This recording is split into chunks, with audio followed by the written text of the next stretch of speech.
হযরতে বাইজিদ বুস্তামি রাহমাতুল্লাহ আলাইহির মা যখন এরকম রাত্রিবেলা পানি পিপাসায় তৃষ্ণায় লাগলো, বাইজিদকে বলল, বাবা বাইজিদ, আমি মাকে তুমি পানি পান করাও। বাইজিদ আলার সন্তান ছিলেন। বাইজিদ পানি আনার জন্য দূরে চলে গেলেন। এইসা দেখে পানির পাত্র নিয়ে আসলো। বাইজিদের মা ঘুমন্ত অবস্থায় আছে। বাইজিদ চিন্তা করলো, এখন যদি আমার মাকে ডাক দেই, আমার মার ঘুম ভেঙে যাবে। যদি আমার মার পানি তৃষ্ণা লেগে যায়, আমি যদি ঘুমায় যাই, আবার কখন যেন মা ঘুম থেকে উঠে যায়। এই বইটা কাজ করলো কেন? বাইজিদের মা বাইজিদকে ওই রকম আদর্শ বানাইয়া গড়ে তুলেছিল, যার কারণে বাইজিদ তার মার প্রতি দরদ তৈরি হয়েছিল। কিন্তু আমরা সন্তানের নিজে লালন পালন করি না, মা পানির তৃষ্ণায় মরে গেল, সন্তান খেলা চাইরা আসে না। কথা বল ঠিক নি? এই জন্য বাইজিদ রহমাতুল্লাহ আলাইহি এরকম পানির পাত্র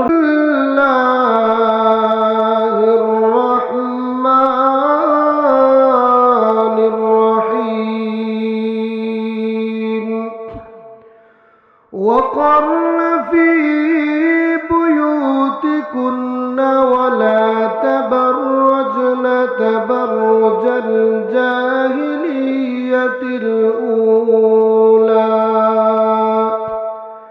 وأقمنا الصلاة وآتينا الزكاة وأطعنا الله ورسوله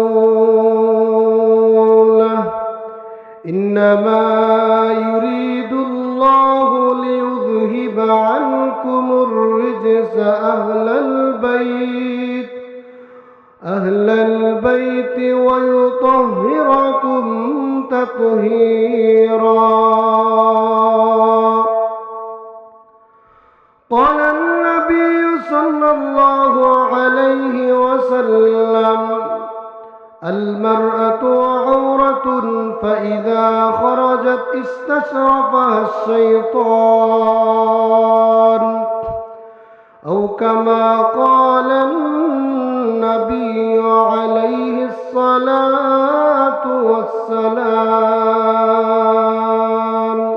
قم تاكر صداقة بتايا بلغ العلا بكماله كشف الدجى بجماله حسنت جميع خصاله صلوا عليه وآله. الحمد لله. ব্রাহ্মণবাড়িয়া জেলার সরাইল থানার অন্তর্গত গলানিয়া গ্রামের গলানিয়া তালিমুল কুরআন ইসলামিয়া বালিকা মাদ্রাসার উদ্যোগে তৃতীয় বার্ষিক ইসলামী মহাসম্মেলনের আজকের এই মুহূর্তি সভার সম্মানিত সভাপতি সাহেব, আমার আগে যারা আলোচনা করছেন হযরত উলামায়ে কেরাম, সম্মুখ পানে উপস্থিত আমার ধর্মপ্রাণ মুসলমান ভাইরা, বাবারা, পর্দার আড়ালের অবস্থানরতা শ্রদ্ধেয় সম্মানিতা মা ও বোনেরা, সর্বপ্রথম মহান রব্বুল আলামিনের আলিশান দরবারে শুকর আদায় করি এই জন্যে যে মহান মুনিব রব্বুল আলামিন আমাদের সকলকে জান্নাতি একটা পরিবেশের মধ্যে মহাগ্রন্থ আল কোরআন, নবীজির অসংখ্য গণিত হাদিসের ভান্ডার থেকে কোরআন সুন্নাহ মোতাবেক আলোচনা শুনবার মতন সেই তৌফিক আল্লাহ রাব্বুল আলামিন যে আমাদেরকে দিয়েছেন, সে মহান মুনিবের দরবারে আমরা কালিমাতুশ শুকর আদায় করে পড়ি আলহামদুলিল্লাহ। মুহতারাম হাজিরিন, পৃথিবীতে আল্লাহ রাব্বুল আলামিন মানুষদেরকে পাঠিয়েছেন তার ইবাদতের জন্য, গোলামি করার জন্যে। কিন্তু এই মানুষ ইবাদতের কথা ভুলে গিয়ে মানুষ যখন দুনিয়ার পিছনে লেলিয়ে যায়, দুনিয়ার পিছনে মত্ত হয়ে যায়, তার হায়াত যেমন শেষ হয়ে যায়, যারা দুনিয়া নিয়ে ব্যস্ত না হয়ে আল্লাহর জন্য ব্যস্ত হয় তাদেরও একদিন হায়াত শেষ হয়ে যায়, কথা কোন ঠিক নেই। কিন্তু এই দুনিয়ার হায়াতের একটা নির্ধারিত সময় আমাকে আপনাকে আল্লাহ দিয়েছেন। ইবাদত করলেও হায়াত ফুরাই গেলে মরতে হবে, ইবাদত না করলেও মরতে হবে, কিন্তু হিসাব নিকাশ দিতে হবে ওই পারে গিয়ে যে আল্লাহর হুকুম মোতাবেক কতটুকু আমরা জীবন যাপন করেছি। এই জন্য মহান রব্বুল আলামিন যে ইবাদত আমাদের জন্য করণীয় করেছেন, আর কিছু বিষয় আছে আমাদের জন্য আল্লাহ বর্জনীয় করে রেখেছেন। নবীজি সাল্লাল্লাহু আলাইহি ওয়াসাল্লাম আল্লাহর পক্ষ থেকে যতগুলি ইবাদত করণীয় হিসাবে আমাদের জন্য নিয়ে আসছেন, এগুলি আমাদের করতে হবে, বর্জনীয় বিধানগুলিকে বর্জন করতে হবে। প্রশ্ন হলো, আমাদেরকে আল্লাহ ইবাদতের জন্য সৃষ্টি করেছেন ঠিক, কিন্তু এর মানে এই না দুনিয়ার সব কিছু আমরা ছেড়ে দিব, এমন না। অর্থাৎ মানুষ সময়ের প্রেক্ষাপটে যখন যা করা দরকার তখন তা করবে। মানুষ যখন খাবার দাবারের প্রয়োজন খাবার দাবার খাবে, অর্থনৈতিক সচ্ছলতার জন্য চাকরি নকরি ব্যবসা বাণিজ্য করার প্রয়োজন করবে, কোনো বাধা নাই। কিন্তু দিন শেষে যখন আল্লাহর হুকুমের সময় হবে, মসজিদের মিনার থেকে যখন আওয়াজ আযানের ধ্বনি আসবে, আল্লাহর ডাকে সাড়া দিয়ে আমাকে আপনাকে 5 ওয়াক্তের নামাজ পড়তে হবে, কথা কোন ঠিক কিনা?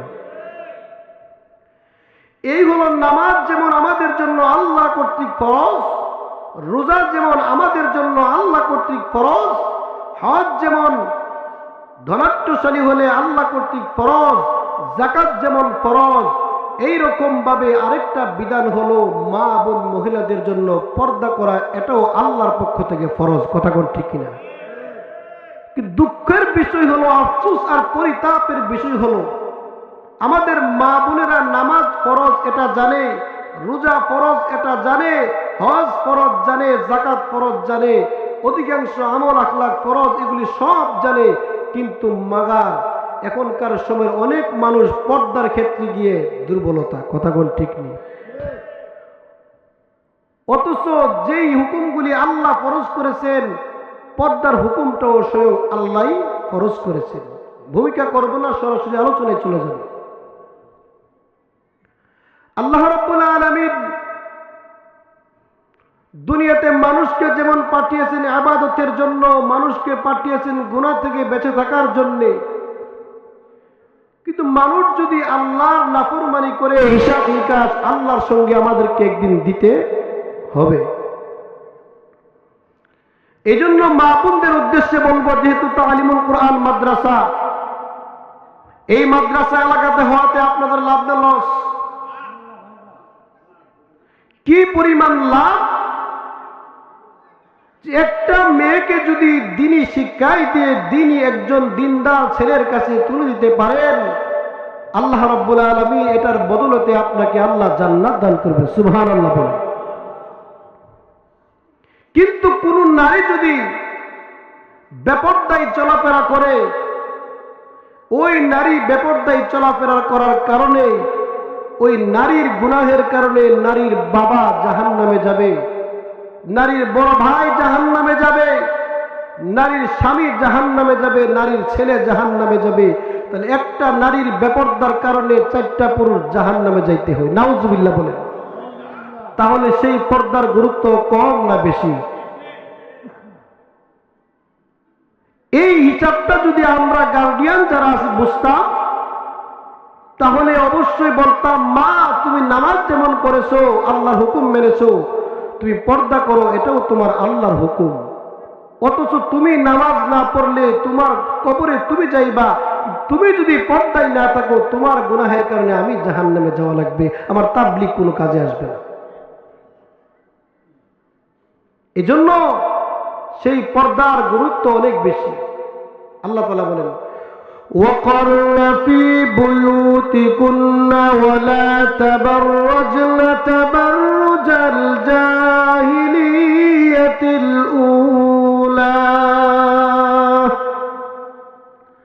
আল্লাহ বলেন, ও নারীরা, তোমরা জাহিলিয়াতের যুগের নারীদের মতো সৌন্দর্য প্রদর্শন করে ঘর থেকে বের হয় না, কিন্তু বের হওয়ার জন্য আল্লাহ পর্দার বিধান নাজিল করেছেন। পর্দা মেনটেন করে মানুষ বের হতে পারে, এতে কোনো বাধা নাই। কিন্তু মহিলাদের নিরাপদ স্থান কোথায় হবে? মহিলাদের জন্য নিরাপদ স্থান হবে তার বাসস্থান, তার স্বগৃহ, তার নিজের ঘর হবে তার জন্য নিরাপদ।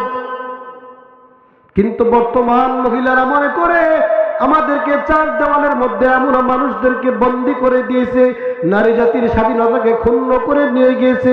আসলে নারী জাতির স্বাধীনতা ক্ষুণ্ণ করে নাই, নারীর ইজ্জত আব্রু সম্মান বৃদ্ধি করার জন্য, নিরাপত্তার জন্য আমার মহান আল্লাহ নারীদের পর্দার মধ্যে থাকার জন্য বলেছেন। বলেন সুবহানাল্লাহ। কোন নারী যদি এরকম ভাবে পর্দাকে লঙ্ঘন করে চলে, ওই নারী থাকে না। আল্লাহ নবী বলেন, কোন নারীকে যদি 40 জন বেগানা নারী পুরুষ এরকম ভাবে 40 জন বেগানা পুরুষ একটা নারীকে দেখে, ওই নারী আর নারী থাকে না, ওই নারীটা হয়ে যায় দায়ুস। দায়ুস কথাটা এখন কমন হয়ে গেছে। একসময় মহিলারা পুরুষেরা দায়ুসকে খুব ভয় পাইত, দায়ুস দায়ুস শব্দটা অনেক উল্লেখ থাকতো। না জানি আমি উজু করার সময় কোনো বেগানা নারী বেগানার পুরুষের নজর পড়ে যায় কিনা, এরকম কোনো চিন্তা ছিল।